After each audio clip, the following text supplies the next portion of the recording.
Welcome to HornAfrica Insight, your source for East Africa's top developments. Today we cover 5 major developments shaping the region. Egypt declares the Grand Ethiopian Renaissance Dam illegitimate and announces the end of negotiations.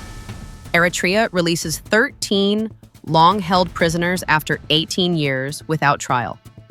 An Amhara peace deal is signed in Ethiopia, but Fayano leadership rejects it as fraudulent, while the African Union warns of fake documents circulating. Sweden announces cuts to development aid for 4 African nations, redirecting funds to Ukraine. And Africa experiences 2 military coups in 1 week, in Guinea-Bissau and Benin. We begin with the facts. This is HornAfrica Insight.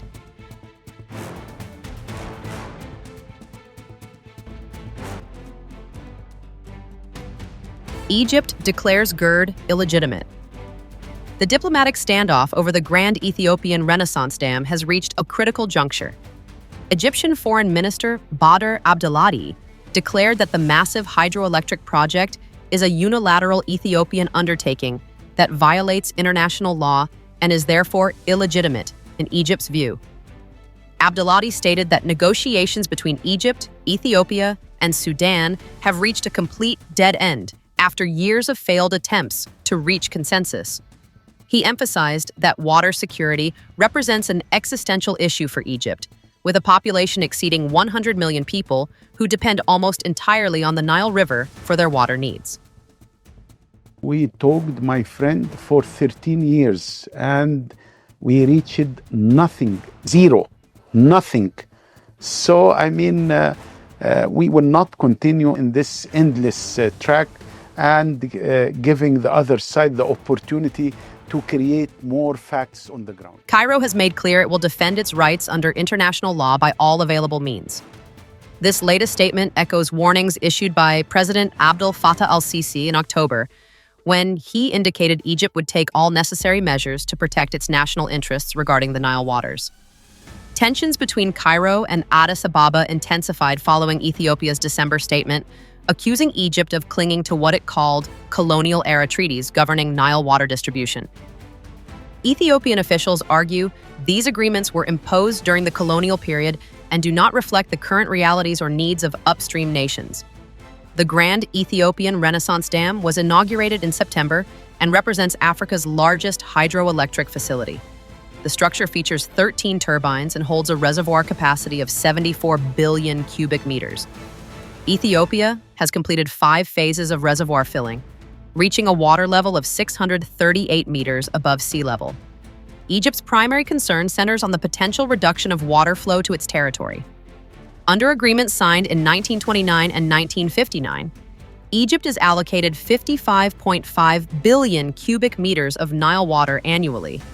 However, Ethiopia contributes approximately 86% of the river's total flow and rejects these historical treaties as outdated and unjust. Sudan occupies a complex middle position. Khartoum recognizes potential benefits from regulated water flow and affordable electricity from the dam. However, Sudanese authorities have raised concerns about flooding risks. In October, sudden water releases from the dam affected the Rosaires area in Sudan, prompting complaints. Ethiopia subsequently reduced daily discharge to 300 million cubic meters. The fundamental question remains whether this deadlock can be resolved through diplomatic channels, or whether the dispute will escalate further in the coming months. Eritrea has released 13 individuals who spent over 18 years in detention without facing trial. Relatives confirmed to the BBC that the group was freed from Mai Serwa military prison, a facility known internationally for harsh conditions. Among those released is 69-year-old Zeragaber Gebrehiyot, a former Olympic cyclist who represented his nation at the 1980 Moscow Summer Games. Gebrehiyot later became a successful businessman before his arrest. The release list also includes prominent businessmen Tesfalem Mengstab and Bakure Mebratu, brothers David and Matthews Haptamariam, 6 senior police officers, and 1 internal security agent. All 13 were arrested in October 2007 following an assassination attempt targeting a high-ranking security official. Initially, approximately 30 individuals were detained in connection with the incident. Some died in custody over the years, while others were released at various points. Throughout their detention, families were denied visitation rights and received no information about their relatives' conditions or legal status. The Eritrean government has not issued any official statement regarding the releases, and it remains unclear what prompted this decision after nearly 2 decades. Mai Serwa military prison has been documented by human rights organizations as a site of severe abuse. Reports indicate that detainees are sometimes held in repurposed shipping containers under extreme temperature conditions. The United Nations and international human rights groups have consistently accused Eritrea of systematic torture, forced disappearances, and the imprisonment of tens of thousands of citizens without due process. Eritrea has operated without a free press since 2001, when the government shut down all independent media outlets. That same year, a group of senior politicians known as the G15 called for democratic reforms and multi-party elections. They were arrested and have not been seen since. Multiple journalists who covered their demands also disappeared into the prison system. Last year, former Finance Minister Berhane Abrehe died while in custody after publishing a book critical of government policies. The country continues to enforce an indefinite national service program that human rights organizations have compared to forced labor. Citizens can be conscripted for years or even decades with minimal compensation. While these 13 releases represent a small step, observers question whether they signal any broader shift in Eritrea's approach to political detention and human rights, or whether they remain an isolated incident. Ethiopia's Amhara region has become the center of confusion and conflicting claims following a peace agreement signing that has been immediately disputed by one of the parties allegedly involved. Last week in Addis Ababa, Amhara Regional Government President Arega Kabede signed what was presented as a peace agreement with Captain Masresha Setie, who was identified as representing the Amhara Fano Popular Organization. The African Union and the Intergovernmental Authority on Development witnessed the ceremony. Regional President Arega Kabede stated during the signing that there are no winners in armed conflict, only in peace. He characterized the agreement as opening a new chapter for the Amhara region.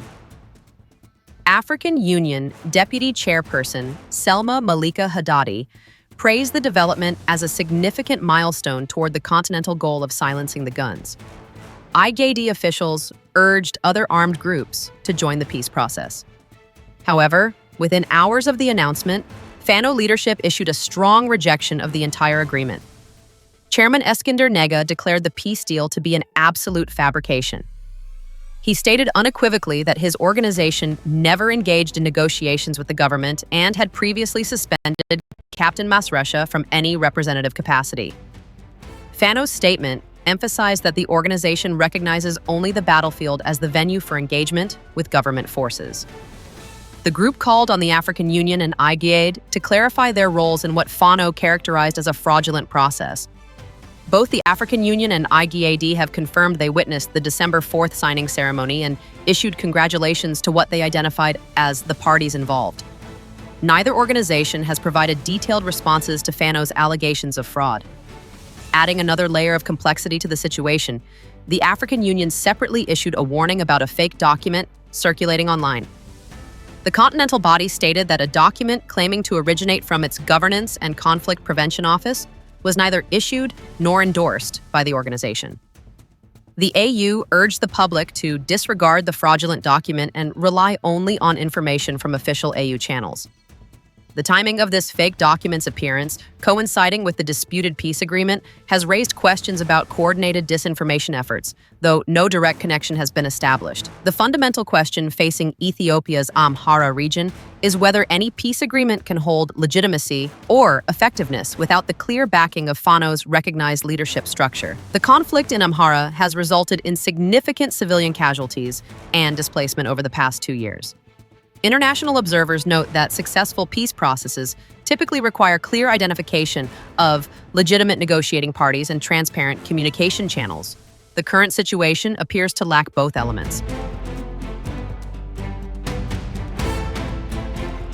Sweden announced recently a significant restructuring of its international development assistance, with 4 African nations losing their bilateral aid programs in the coming years. The Swedish government will phase out development cooperation with Zimbabwe, Tanzania, Mozambique, and Liberia.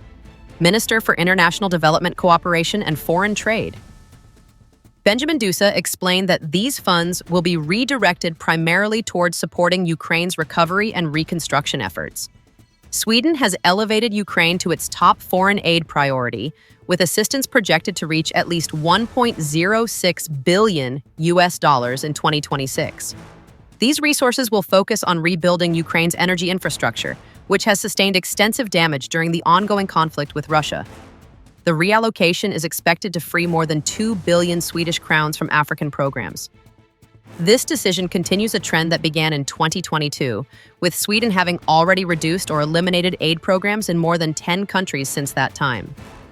Sweden's overall annual development assistance budget is declining from 56 billion Swedish crowns to 53 billion crowns for the 2026 through 2028 period.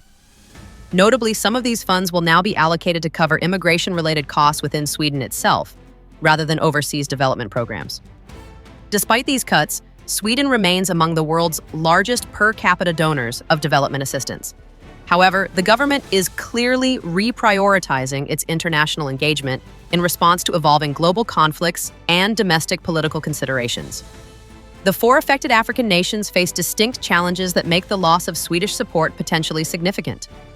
Tanzania and Mozambique are grappling with high youth unemployment rates and economic slowdowns. Zimbabwe continues struggling with currency instability and international isolation. Liberia remains in a rebuilding phase following the economic devastation of the Ebola pandemic and subsequent COVID-19 impacts. This Swedish decision reflects a broader pattern among traditional Western donors. The United States has also begun reassessing its foreign aid commitments under what officials describe as an America First approach to international relations. Several European nations are similarly redirecting resources toward Ukraine and domestic concerns. The question facing African governments and civil society organizations is how the continent can adapt to this shifting donor landscape and develop more sustainable, domestically driven development financing mechanisms. The African continent has experienced 2 military takeovers within a 7-day period, raising urgent questions about democratic stability and the effectiveness of continental anti-coup mechanisms. In Guinea-Bissau, soldiers seized power last week following disputed claims regarding recent election results. The military suspended national institutions, imposed media restrictions, and closed the country's borders. President Umaro Sissoco Embalo was briefly detained during the takeover before being released. This represents the latest in a series of coups that have plagued Guinea-Bissau since gaining independence from Portugal in 1974. The nation has never completed a full presidential term without military intervention or political crisis. On December 7th, Benin experienced a coup attempt. African Union Commission chairperson Mahmoud Ali Yusuf issued a strong condemnation, characterizing the action as a grave violation of the AU Constitutive Act and related frameworks that explicitly reject unconstitutional changes of government. The AU statement called on military actors to return to their barracks immediately and engage in dialogue through constitutional channels. Yusuf expressed deep concern over the rising trend of military interventions across the continent. He reaffirmed the African Union's zero-tolerance policy toward coups and expressed full support for President Patrice Talon and Benin's constitutional order. The AU indicated readiness to work with regional partners to restore normalcy. Benin had been regarded as one of West Africa's more stable democracies in recent years, making this coup attempt particularly concerning to regional observers. The incident occurred in the aftermath of recent elections that international monitors had generally characterized as credible. The Economic Community of West African States, known as ECOWAS, has also condemned the Guinea-Bissau takeover and called for the immediate restoration of civilian rule. However, ECOWAS has struggled to enforce its anti-coup stance effectively in recent years, facing challenges in Mali, Burkina Faso, and Niger, where military governments have defied the regional bloc's demands and even withdrawn from the organization. These back-to-back coups bring renewed attention to questions about the root causes of military interventions in African governance. Analysts point to factors including weak democratic institutions, economic hardship, corruption, security challenges, and, in some cases, manipulation by external actors. The fundamental question is whether the African Union and regional bodies can develop more effective preventive mechanisms and enforcement capabilities to halt what appears to be a resurgent trend of military takeovers across the continent.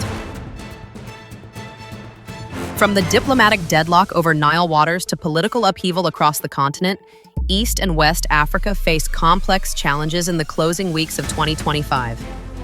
Thank you for watching HornAfrica Insight. Please like this video, share it with others interested in African affairs, and subscribe to our channel for continued coverage. You can also follow us on X for breaking updates between episodes. This has been HornAfrica Insight.